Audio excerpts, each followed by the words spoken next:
శద్రక్ మేషక్ అబేద్నెగోలు ప్రాణం పోతుంది, ప్రాణం అగ్నిగుండంలో వేస్తారంటున్నాడు, కానీ రాజీ పడ్డారా? రాజీ పడని జీవితము శద్రక్ మేషక్ అబేద్నెగో. మీ ప్రాణాలు తీస్తా అగ్నిగుండంలో వేస్తా అంటున్న వాళ్ళు అంటున్న మాట ఏం తెలుసా?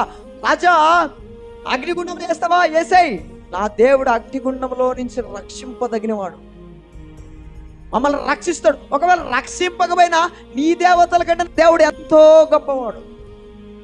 రక్షింపకపోయినా మాకేమీ కొదవలేదయ్యా. రక్షించినా మేము దేవుని స్తుతిస్తాం, దేవుని మహిమపరుస్తాం. రక్షింపకపోయినా స్తుతిస్తాం, కానీ నీ దేవతలు మాత్రం మేము సాగిలపడమని ధైర్యంగా యవనస్తులైనటువంటి శద్రక్ మేషక్ అబేద్నెగోలు చెప్పారు. ఈ దినాలలో మనం కూడా భయంతో కూడిన భక్తి ప్రారంభం. ఎవరైనా ఏమని అంటారేమో, సేవ చేయడానికి అభ్యంతరం, అయ్యో ఏమైనా సేవ చెప్తే ఏమని అనుకుంటారేమో.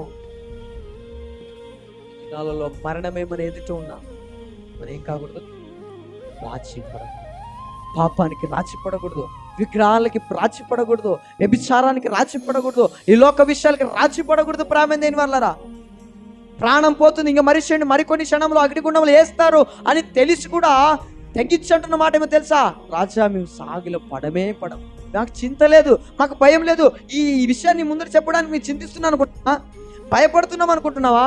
మాకు భయం లేదు, ఎందుకంటే మేము నమ్ముకున్న దేవుడు సర్వోన్నతుడు, అగ్ని కూడా రక్షింప సమర్థుడు అని నేరుగా ధైర్యంగా చెప్పేస్తారు. ముందు విషయం మనందరికీ తెలిసే, రాజీ పడని జీవితము శద్రక్ మేషక్